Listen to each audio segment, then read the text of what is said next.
Updates చూద్దాం. వ్యక్తుల బొమ్మ లేకుండా రాజముద్రతో ముద్రించిన పట్టాదారు పాసు పుస్తకాల పంపిణీ కార్యక్రమంలో ముఖ్యమంత్రి నారా చంద్రబాబు ఒకరోజు పాల్గొనాలని నిర్ణయించారు.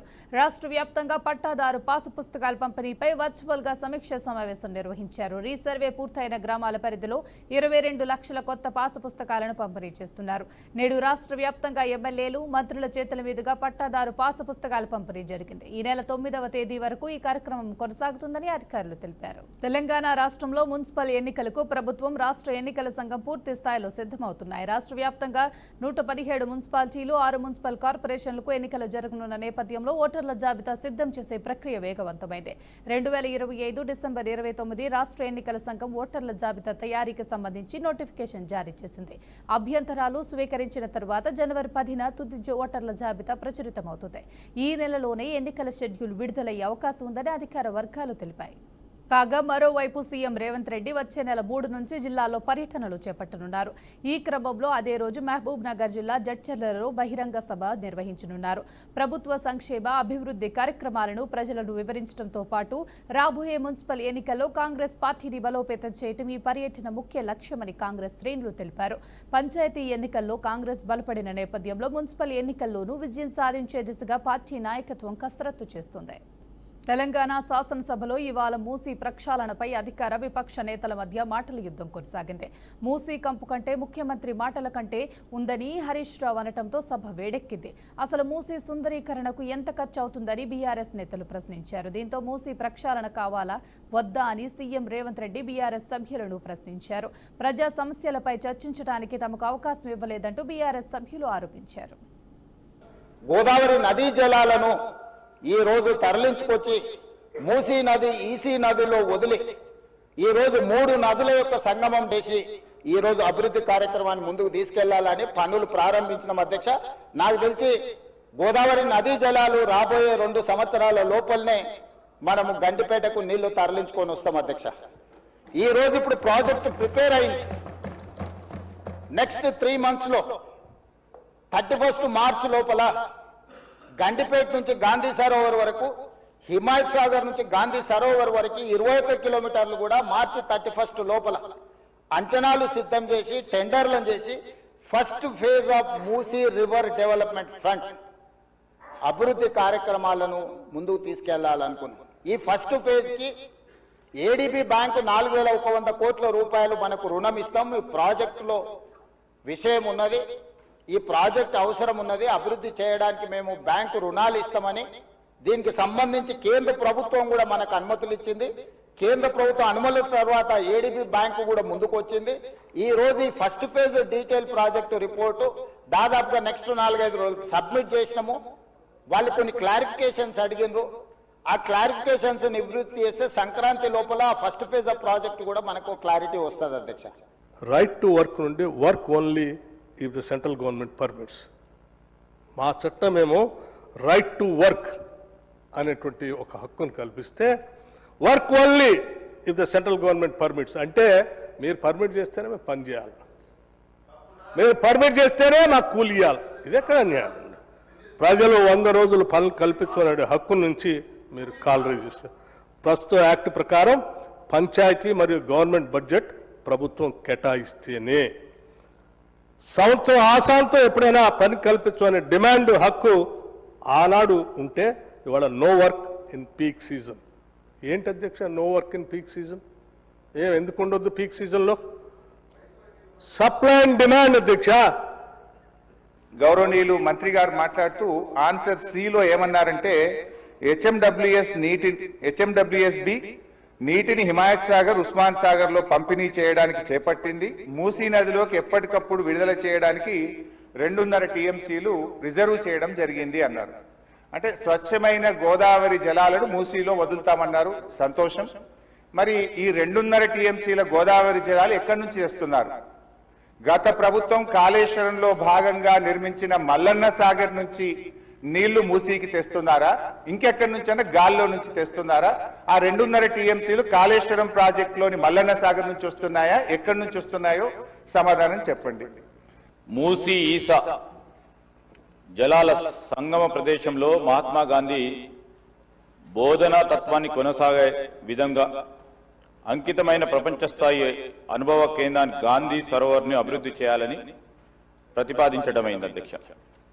ప్రస్తుతం కన్సెప్చువల్ ప్లాన్లో ఉంది, అది కూడా పూర్తయింది అధ్యక్ష. దీనికోసం రక్షణ శాఖ భూములను సేకరించి అవసరం ఉంటుంది. భూముల బదిలీ కోసం ప్రతిపాదనలను రక్షణ శాఖ అధికారులకు సమర్పించడమైనది అధ్యక్ష. మూడోది అధ్యక్ష, ప్రాజెక్ట్కి 5 జోన్లు అనగా జోన్ 1, జోన్ 2, జోన్ 3, జోన్ 4, జోన్ 5గా విభజించడమైనది. మొదటి దశలోని 55 కిలోమీటర్లకు గాను 21 కిలోమీటర్ ఉస్మాన్ సాగర్, హిమాయత్ సాగర్ నుండి బాపుఘాట్ వరకు గల జోన్ 1 రీచ్ని MRDCL చేపడుతుంది అధ్యక్ష. ముఖ్యమంత్రి గారు ఆలోచించి మూసీ ప్రక్షాళన జరగాలి. ఇది ఒక హైదరాబాద్ నగర నడిబొడ్డులో ఉన్నటువంటి ఒక లేక్ని, ఇది ఏదో కంటామినేటెడ్ వాటర్ పోతుంది, కంటామినేటెడ్ వాటర్ ద్వారా ప్రజలకు మురికి, ఇప్పుడే నల్గొండ వాసులు మా ఉన్నటువంటి ఇరిగేషన్ కానీ మా రైతులు పండించినటువంటి పంట అమ్ముకోలేని దయనీయ పరిస్థితిలో ఉన్నామని చెప్పేటువంటి పరిస్థితి వచ్చింది. అంటే దీన్ని కోల్డ్ స్టోరేజ్లో వేయడం వల్లనే వచ్చిందని చెప్పడానికి నేను కూడా సంకోచించడం లేదు. ఎందుకంటే అధ్యక్ష, ఈ యొక్క ప్రక్షాళనకి సంబంధించి ముఖ్యమంత్రి గారు ఒక ప్రణాళికబద్ధంగా ప్రధానంగా మీరు చూసినట్టయితే ముందుగా అడ్వాన్స్గా ఒక టీమ్ ఆఫ్ మెంబర్స్ని మినిస్టర్స్ని కోఆర్డినేట్ చేసుకుంటూ సౌత్ కొరియాకు పంపించి సౌత్ కొరియాలో వచ్చేటువంటి ఏదైతే వేస్ట్ వాటర్ కానీ లేకుంటే సివరేజ్ వాటర్ కానీ వస్తూ ఉంటే దాన్ని ఎలాగా ప్రక్షాళన చేశారు, దాని మోడల్లో మనం ఎందుకు చేయొద్దు అని దానికి ఒక అధ్యయనం చేసి మొన్న గ్లోబల్ సమిట్లో ప్రజెంటేషన్ ఇచ్చిన తర్వాత నంబర్ ఆఫ్ మరి టోనీ బ్లేర్ కానీ ఇతరులందరూ కూడా దే హ్యావ్ అప్రిషియేటెడ్ ది ఈ ప్రాజెక్ట్ సంబంధించి. We are already hearing this Musi project right from the day the new government took oath, and it's 2 years now. So when have you given them this project to be studied? And what is the deadline? When is this 18 months ending? It is very important, sir. Sir, secondly, sir, when they call this Musi project, through you I would like to ask, sir, what is the originating point of Musi and the ending point of Musi? What is the total stretch of kilometers of Musi, sir? So now again in this answer, sir, here the Minister Saab says that the project is divided into 5 zones. 1, 2, 3, 4, 5, MRDCL is taking up zone 1, reaching 21 kilometers Usman Sagar, Himayat Sagar. Sir, I would like to know, sir. Telangana assembly శీతాకాల సమావేశాల సందర్భంగా MLC Kalvakuntla Kavitha సంచలన వ్యాఖ్యలు చేశారు. BRS అధినేత మాజీ ముఖ్యమంత్రి కేసీఆర్ సభకు రాకపోవడాన్ని తీవ్రంగా తప్పుపట్టారు. సభకు కేసీఆర్ రావటం తప్పనిసరి, ఆయన రాకపోతే బీఆర్ఎస్ పార్టీకి నష్టం జరుగుతుందన్నారు.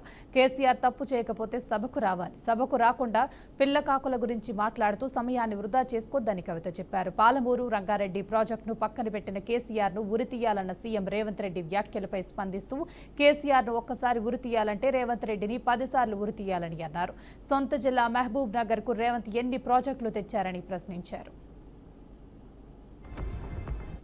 కేసీఆర్ గారే డైరెక్ట్ గా హౌస్ కు వచ్చి మరి ఇటువంటి ఆరోపణలు చేసేటటువంటి వాళ్ళ నోర్లన్నీ మూతపడేలాగా చేయాలి. ఎందుకంటే సోర్స్ జూరాల నుంచి శ్రీశైలం ఎందుకు మార్చిరు అనేది కేసీఆర్ గారికే బాగా తెలిసి ఉంటుంది. అట్లా కాకుండా ఈ బబుల్ షూటర్స్గా చెప్పుకునేటటువంటి వాళ్లకు డిప్యూటీ ఫ్లోర్ లీడర్ పదవులు ఇచ్చి మరి వారితోని జవాబు చెప్పిద్దామంటే ప్రజలకైతే విషయం అర్థం కాదు, మ్యాటర్ పోదు. మరి బబుల్ షూటర్ల వల్లనే ఈ ట్రబుల్ అంతా వచ్చింది.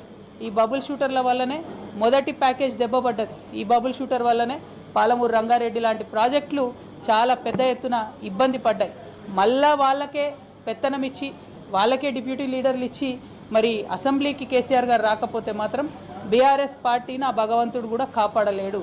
In the interest of the people. Krishna జిల్లా మచిలీపట్నంలోని ఎంపీ కార్యాలయంలో నేషనల్ హైవే అధికారులతో ఉమ్మడి జిల్లా ఎంపీలు ఎమ్మెల్యేలు కీలక సమావేశం నిర్వహించారు. ఈ సమావేశంలో సుమారు 35,000 కోట్లతో ఉమ్మడి కృష్ణా జిల్లాలో చేపట్టనున్న నేషనల్ హైవే విస్తరణ పనులపై చర్చించారు. విజయవాడ నుంచి గోశాల వరకు రోడ్డు వెడల్పు, అండర్ పాస్ల నిర్మాణం, త్వరలో ప్రారంభం కానున్న బందర్ పోర్టు దృష్ట్యా హైవేపై 6 లైన్ల విస్తరణ పనులపై సమగ్రంగా చర్చించినట్లు ఎంపీ బాలశౌరి, మంత్రి కొల్లు రవీంద్ర తెలిపారు. గ్రీన్ఫీల్డ్ హైవేను మోడల్గా అభివృద్ధి చేస్తామని, కోస్టల్ తీర ప్రాంతాన్ని గ్రీన్ ఫీల్డ్ కారిడార్ గా తీర్చిదిద్దేందుకు ప్రతిపాదనలు రూపొందిస్తామని మంత్రి తెలిపారు. కోస్టల్లో కూడా వస్తే పోర్ట్ వస్తుంది, అలాగే పోర్ట్ ఆధారిత పరిశ్రమలు వస్తాయి. మనకి సాల్ట్ ఫ్యాక్టరీ కానీ ఆ దిగువన ఉన్నటువంటి భూమిలో కొద్దిగా ఇండస్ట్రీస్ రావడానికి అవకాశం ఉంది. కాబట్టి అలాగే టూరిజం, ఇటు మంగినపూడి బీచ్ కానీ అటు కృత్వేన వరకు కూడా ఉన్నటువంటి బీచెస్ రోడ్ కనెక్టివిటీ చేయడానికి లోసరి బ్రిడ్జ్ దగ్గర నుంచి కోడూరు ఉల్లిపాలెం బ్రిడ్జ్ వరకు కోస్ట్ అమ్మడే దగ్గర 70 కిలోమీటర్లు వస్తుంది. ఆ 70 కిలోమీటర్లు మరి ఎంపీ గారి కృషితో ముఖ్యమంత్రి గారికి కూడా చెప్పి ఆ రోడ్డు కానీ శాంక్షన్ చేయగలిగితే తీర ప్రాంత సమస్యలు శాశ్వతంగా పరిష్కారం అవుతాయి. గ్రీన్ఫీల్డ్ హైవే కింద డెవలప్ చేసుకుంటే మటుకు చాలా ఈ పరిశ్రమలు కూడా చాలా అవకాశాలు ఉన్నాయి. అవి కూడా ప్రపోజ్ చేయడం జరుగుతుంది. ఇంకా ఏదైతే మన మచిలీపట్నానికి సంబంధించి 216 అక్కడ లీఫ్స్ మోడల్లో ఇచ్చారు, లీఫ్ ఫ్లైఓవర్ కింద.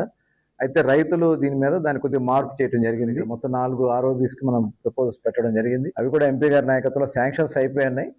అవి టెండర్ స్టేజ్లో కూడా వచ్చినాయి.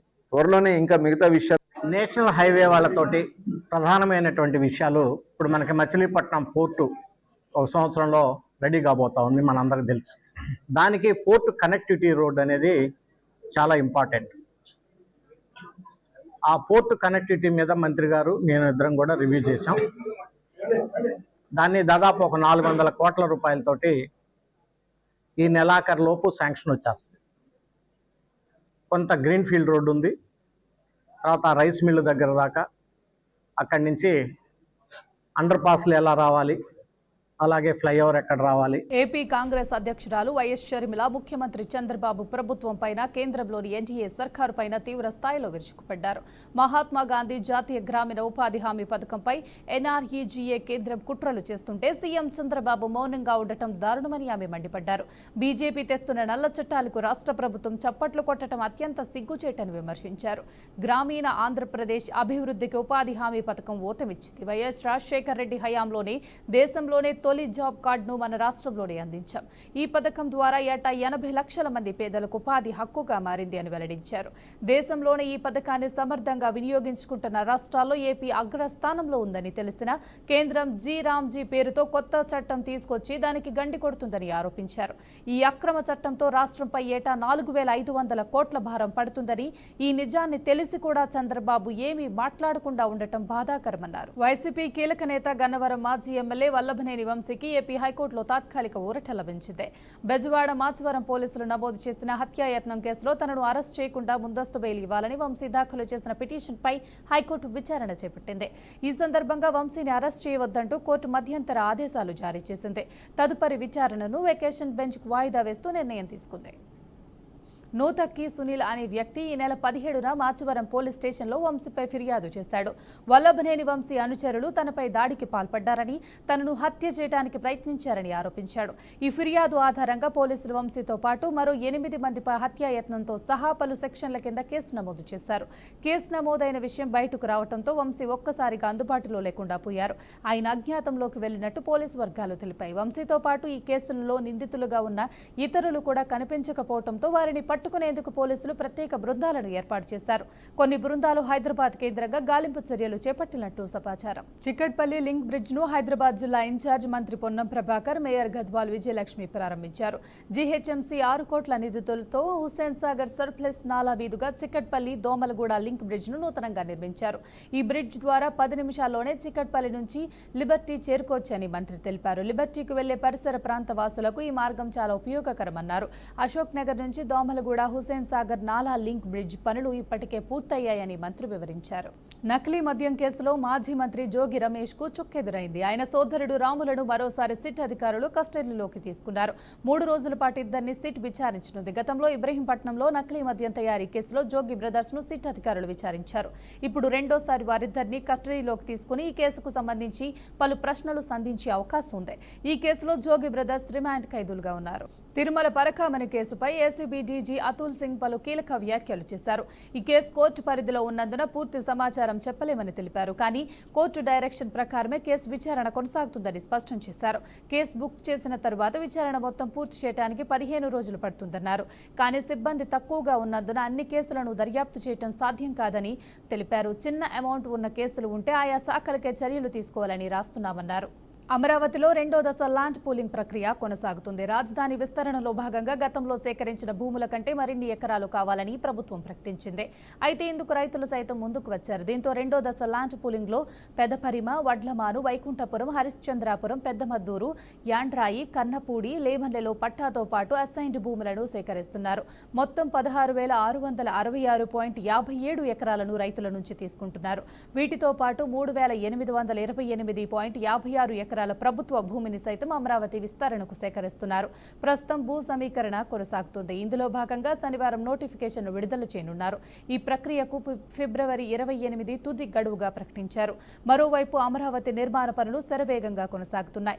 ఇప్పటికే కొన్ని భవనాల్లో కార్యకలాపాలు నడుస్తున్నాయి. మరికొన్ని ప్రారంభానికి సిద్ధంగా ఉన్నాయి. అటు మౌలిక సదుపాయాల కల్పన పనులు కూడా ఊపందుకున్నాయి. అసెంబ్లీ సమావేశాల వేళ కీలక పరిణామంతో చోటు చేసుకుంది. సభలో ముఖ్యమంత్రి రేవంత్ రెడ్డి వ్యాఖ్యలు, స్పీకర్ గడ్డం ప్రసాద్ కుమార్ పక్షపాతి వైఖరిని నిరసనగా అసెంబ్లీ శీతాకాల సమావేశాలు బహిష్కరిస్తున్నట్లుగా బీఆర్ఎస్ ఎమ్మెల్యే హరీష్ రావు తెలిపారు. శనివారం ఉదయం 10 గంటలకు తెలంగాణ భవన్లో పాలమూరు రంగారెడ్డి ఎత్తిపోతల పథకంపై పవర్ పాయింట్ ప్రజెంటేషన్ ఇవ్వనున్నట్లుగా ఆయన స్పష్టం చేశారు. అయితే సీఎం ప్రసంగం అనంతరం తమకు సభలో మాట్లాడేందుకు స్పీకర్ మైక్ ఇవ్వలేదని బీఆర్ఎస్ ఎమ్మెల్యేలు అసెంబ్లీ నుంచి వాకౌట్ చేశారు. ఆ తర్వాత కాలినడకన ఎదురుగా ఉన్న గన్ పార్క్ లోకి వెళ్లి స్పీకర్ కు వ్యతిరేకంగా నినాదాలు చేస్తూ నిరసన తెలిపారు. అధిక వడ్డీల పేరుతో ప్రజలను మోసం చేసిన శ్రేయ గ్రూప్ సంస్థకు బిగ్ షాక్ తగిలింది. ఆ సంస్థ ఆస్తుల జప్తునకు ప్రభుత్వం అనుమతించింది. శ్రేయ గ్రూప్ యజమాని హేమంత్ కుమార్ తో పాటు ఆయన భార్య సంగీతారాయ్ పేరుతో కూడిన ఆస్తులను జప్తు చేయాలని సిఐడిని ఆదేశించింది. దీంతో కర్నూలు జిల్లా జూపాల బంగ్లా మండలం పారుమంచాలలో ఉన్న 51.55 ఎకరాల భూమిపై చర్యలు తీసుకునేందుకు సిఐడి అధికారులు సిద్ధమయ్యారు. తన కంపెనీ స్కీముల్లో పెట్టుబడులు పెడితే అధిక వడ్డీ చెల్లిస్తామని ప్రజలకు శ్రేయ గ్రూప్ సంస్థ నమ్మించింది. ఈ మేరకు 8,128 మంది డిపాజిటర్లు దాదాపు 202 కోట్లు పెట్టుబడులు పెట్టారు. కొద్ది కాలం బాగానే నడిచిన వ్యాపారం ఆ తర్వాత అసలు రూపం బయటపడింది. అధిక వడ్డీలు ఇవ్వటమే కాదని అసలు కూడా దక్కదని డిపాజిటర్లకు అనుమానం కలిగింది. ఆరా తీయటంతో తామంతా మోసపోయినట్లు తెలిసింది. దీంతో పోలీసులకు బాధితులు ఫిర్యాదు చేశారు. ఈ మేరకు పోలీసులు కేసు నమోదు చేసి దర్యాప్తు చేస్తున్నారు. అనంతరం ఈ కేసు సిఐడికి అప్పగించారు. దీంతో నిందితులు ఆస్తులను జప్తు చేసేందుకు ప్రభుత్వాన్ని సిఐడి అనుమతి కోరింది. సిఐడి ప్రతిపాదనను పరిశీలించిన ప్రభుత్వం శ్రేయ గ్రూప్ ఆస్తుల జప్తునకు గ్రీన్ సిగ్నల్ ఇచ్చింది. తెలుగు రాష్ట్రాల మధ్య నదీ జలాల వివాదాల పరిష్కారానికి కేంద్రం కీలక ముందడుగు వేసింది. సమస్య పరిష్కారానికి కేంద్ర జల సంఘం కమిటీ ఏర్పాటు చేసింది. కేంద్ర జల సంఘం చైర్మన్ నేతృత్వంలో ఈ కమిటీ ఏర్పాటైంది. ఈ కమిటీ సభ్యులుగా 2 రాష్ట్రాల జలవనరుల శాఖ ఉన్నతాధికారులతో పాటు కమిటీలో కృష్ణా, గోదావరి బోర్డుల చైర్మన్లు సభ్యులుగా ఉన్నారు. ఏపీ, తెలంగాణ నుంచి 4 అధికారుల చొప్పున కమిటీలో చోటు కల్పించింది.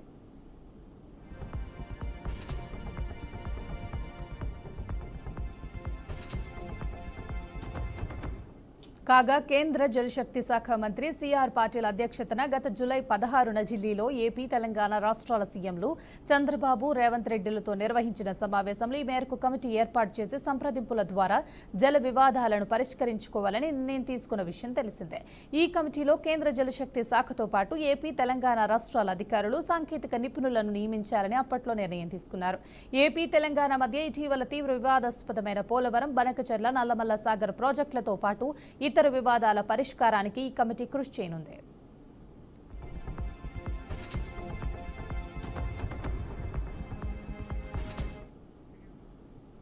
కాంగ్రెస్ బీఆర్ఎస్ పార్టీలు చేస్తున్న తప్పులను కప్పిపుచ్చుకునేందుకు కేంద్రంపై బురద జల్లుతుందని కేంద్ర హోంశాఖ సహాయక మంత్రి బండి సంజయ్ ఫైర్ అయ్యారు.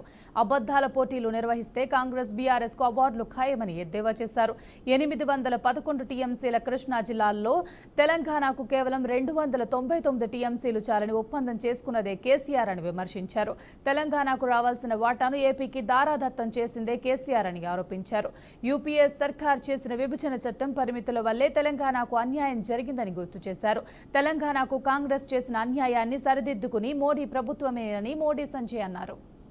దేశవ్యాప్తంగా జరిగిన ఎన్నికల్లో బీజేపీ ఓటు చోరీకి పాల్పడిందని కాంగ్రెస్ నేత రాహుల్ గాంధీ ఆరోపిస్తున్నారు. అయితే రాహుల్ విమర్శలకు బీజేపీ అదే స్థాయిలో కౌంటర్ ఇచ్చింది. ఫ్రీ అండ్ ఫెయిర్ పేరుతో కర్ణాటకలో సర్వే నిర్వహించింది. 2024లో జరిగిన ఎన్నికల్లో ఓటు చోరీ జరిగిందా, ఫలితాలు కరెక్టేనా కాదా అంశంపై ఆ రాష్ట్రంలో ప్రజా సర్వే చేశారు. అయితే ఈ సర్వేలో మెజార్టీ ప్రజలు ఎలక్ట్రానిక్ ఓటింగ్కే మద్దతు తెలిపారు. దీంతో రాహుల్ గాంధీపై బీజేపీ జాతీయ ప్రధాన కార్యదర్శి షెహజాద్ పూనహవాలా విమర్శలు కురిపించారు. జాతీయ ఎన్నికల సంఘం ద్వారా నిర్వహించే ఎన్నికలపై లోక్సభ వేదికగా రాహుల్ అబద్దాలు చెప్పారని మండిపడ్డారు. ఈవీఎంలపై ప్రజల్లో నమ్మకం పోయేలా వ్యాఖ్యలు చేశారని, కానీ కర్ణాటక ప్రజల తీర్పు తెలుసుకోవాలని సూచించారు. దేశ రాజధాని ఢిల్లీని దట్టమైన పొగమంచు కమ్మేసింది. పొగమంచు వల్ల విజిబిలిటీ తీవ్రంగా తగ్గిపోవడంతో విమాన సర్వీసులకు అంతరాయం ఏర్పడింది. పలు విమానయాన సంస్థలు విమానయాన రద్దును ప్రకటించగా మరికొన్ని ఆలస్యంగా నడవనున్నట్లు వెల్లడించాయి. దట్టమైన పొగమంచు నేపథ్యంలో వాతావరణ శాఖ ఆరెంజ్ అలర్ట్ ను జారీ చేసింది. ఇవాళ తెల్లవారుజాము నుంచి ఢిల్లీలో గాలి నాణ్యత సూచి 369గా నమోదైనట్లుగా కేంద్ర కాలుష్య నియంత్రణ మండలి తెలిపింది. విజిబిలిటీ తీవ్రంగా తగ్గిపోవడంతో విమాన కార్యకలాపాలు ప్రభావితమయ్యాయని ఇండిగో ప్రకటించింది. ఈ నేపథ్యంలో కొన్ని విమానాలను రద్దు చేస్తున్నట్లు తెలిపింది. రద్దయిన విమానాల వల్ల ప్రభావితమైన ప్రయాణికులు ఆన్లైన్లో రీబుక్ చేసుకోవచ్చు లేదా డబ్బు వాపస్ పొందవచ్చని స్పష్టం చేసింది. పొగమంచు ప్రభావంతో వారణాసి, ఉదయపూర్, జమ్మూ, విశాఖపట్నం, జైసల్మేర్ రూట్లలో విమాన సర్వీసులు నెమ్మదిగా సాగుతున్నట్లు తెలిపింది. అలాగే హైదరాబాద్, గువాహటి విమాన షెడ్యూళ్లను కూడా ప్రభావితమయ్యాయి.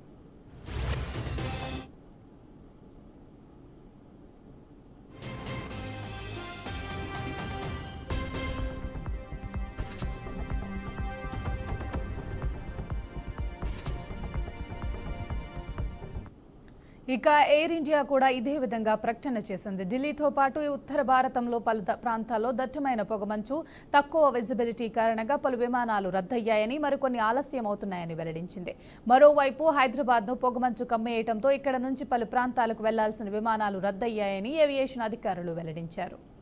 హిందూ దేవతలపై వివాదాస్పద వ్యాఖ్యలు చేసి చిక్కుల్లో పడిన యూట్యూబర్ అన్వేష్ పై పోలీసులు దర్యాప్తును వేగవంతం చేశారు. విదేశాల్లో ఉంటున్న అన్వేష్ యూజర్ ఐడి, ఇతర వివరాలు అందించాలని కోరుతూ ఇన్స్టాగ్రామ్ యాజమాన్యానికి సైబర్ క్రైమ్ పోలీసులు లేఖ రాశారు. ప్రస్తుతం ఆ సంస్థ నుంచి వచ్చే సమాధానం కోసం అధికారులు ఎదురుచూస్తున్నారు. ఇటీవల నటుడు శివాజీ హీరోయిన్ల వస్త్రధారణపై చేసిన వ్యాఖ్యలను విస్మరిస్తూ అన్వేష్ ఒక వీడియో చేశారు. అందులో హిందువులు పూజించే సీతాదేవి, ద్రౌపదిపై ఆయన చేసిన అనుచిత వ్యాఖ్యలు తీవ్ర దుమారాన్ని రేపాయి. ఈ వ్యాఖ్యలపై సినీ నటి కరాటి కళ్యాణి పంజాగుట్ట పోలీస్ స్టేషన్లో ఫిర్యాదు చేశారు. ఆమె ఫిర్యాదు మేరకు పోలీసులు అన్వేష్ పై బిఎన్ఎస్ సెక్షన్లు 352, 79, 299తో పాటు ఐటీ చట్టంలోని సెక్షన్ 67 కింద కేసు నమోదు చేశారు. ఈ ఘటనపై తెలంగాణ వ్యాప్తంగా పలు హిందూ సంఘాలు కూడా ఆగ్రహం వ్యక్తం చేస్తున్నాయి. అన్వేష్ పై వివిధ పోలీస్ స్టేషన్లో ఫిర్యాదులు వెల్లువెత్తుతున్నాయి. అతన్ని వెంటనే భారత్కు రప్పించి కఠిన చర్యలు తీసుకోవాలని హిందూ సంఘాల నేతలు డిమాండ్ చేస్తున్నారు. ఇన్స్టాగ్రామ్ నుంచి వివరాలు అందిన తర్వాత తదుపరి చర్యలు తీసుకున్నట్లుగా పోలీసులు తెలిపారు. సాయిబాబాపై వివాదాస్పద వ్యాఖ్యలు చేసిందన్న కారణంతో నటి మాధవీలతపై కేసు నమోదైంది. అయితే తాజాగా మరోసారి ఆమె అలాంటి వ్యాఖ్యలు చేశారు. సాయిబాబా గురించి చెప్పడంతో చాలా మంది హిందూ భక్తులు మారిపోయారని అన్నారు. ఇప్పుడు తన వ్యాఖ్యలపై పాజిటివ్ కామెంట్స్ వస్తున్నాయన్నారు. సాయి భక్తులపై తనకు కోపం లేదని, వాళ్ళంతా హిందువులు అని అన్నారు. కానీ వాళ్ళు పూర్తి స్థాయిలో హిందువులుగా మారాలని, సాయిబాబాను విడిచిపెట్టాలని పిలుపునిచ్చారు. తెలుగు వారికి మహిమలు కలిగిన గురువులు ఎంతో మంది ఉన్నారన్నారు. వీర బ్రహ్మేంద్ర స్వామికి మార్కెటింగ్ లేకపోవడం వల్లనే భక్తులు తక్కువ మంది ఉన్నారని చెప్పారు. రాఘవేంద్ర స్వామికి కూడా మహిళలు ఉన్నారని, ఆయన జీవ సమాధి అయ్యారని అన్నారు. హిందువులకు సిగ్గులేదని వ్యాఖ్యానించారు. అల్లాని ఆధారించే సాయిబాబాను హిందువులు పూజించవద్దు అని అన్నారు. కావాలంటే రామాయణం, మహాభారతం చదువుకోవాలి. ఇప్పటికే అనేక సమస్యలను ఎదుర్కొంటున్న మావోయిస్ట్ పార్టీ పార్టీకి మరో ఎదురు దెబ్బ తగిలింది. గత కొన్ని నెలలుగా ఎదుర్కొంటున్న సమస్యలు, ఎన్కౌంటర్లు, నేతల ఆరోగ్య సమస్యలు, అంతర్గత గ్రూప్ సమస్యలు ఇప్పటికే పార్టీని బలహీనపరిచాయి. ఈ సంక్షోభంలో మరో కీలక మావోయిస్టు నేత బర్సేదేవా ఈ రోజు తెలంగాణ డీజీపీ శివధర్ రెడ్డి సమక్షంలో పోలీసుల ఎదుట లొంగిపోయారు. Barsedeva Maoist guerrilla liberation army chief గా పనిచేస్తూ పార్టీ కార్యకలాపాలను పర్యవేక్షిస్తున్న నేత. ముఖ్యంగా ఎన్కౌంటర్లో మావోయిస్ట్ కీలక నేత హిడ్మా మరణించిన తర్వాత పార్టీకి అవసరమైన ఆయుధాలు, వ్యూహాలు, రక్షణ కార్యకలాపాలన్నింటినీ బర్సేదేవా చూసుకుంటున్నారని పోలీసులు తెలిపారు. బర్సేదేవా, హిడ్మా ఒకే గ్రామానికి చెందినవారని, దీంతో మావోయిస్ట్ పార్టీలో ఆయన పాత్ర మరింత కీలకమని విశ్లేషకులు చెబుతున్నారు. కొత్త సంవత్సరం వేళ స్విట్జర్లాండ్లో విషాదకర ఘటన చోటు చేసుకుంది. ఆల్ప్స్ పర్వత ప్రాంతంలో ఒక రిసార్ట్లో ఉన్న బార్లో భారీ అగ్ని ప్రమాదం సంభవించి 40 మంది మృతి చెందారు. మరో 115 మంది గాయపడ్డారు. గాయపడిన వారిలో చాలా మందికి తీవ్ర గాయాలైనట్లు అధికారులు తెలిపారు. కొత్త సంవత్సరం వేడుకలు జరుగుతుండగా బుధవారం అర్ధరాత్రి దాటిన తర్వాత సుమారు 1:30 గంటల సమయంలో మంటలు చెలరేగినట్లు సమాచారం. ఇది ఇటీవల గోవాలోని నైట్ క్లబ్లో జరిగిన ప్రమాదాన్ని తలపించేలా ఉందని అధికారులు చెప్పారు. ఇక్కడ ఇరుకైన మార్గాలు, గందరగోళం కారణంగా మరణాలు ఎక్కువయ్యాయని ప్రాథమిక సమాచారం.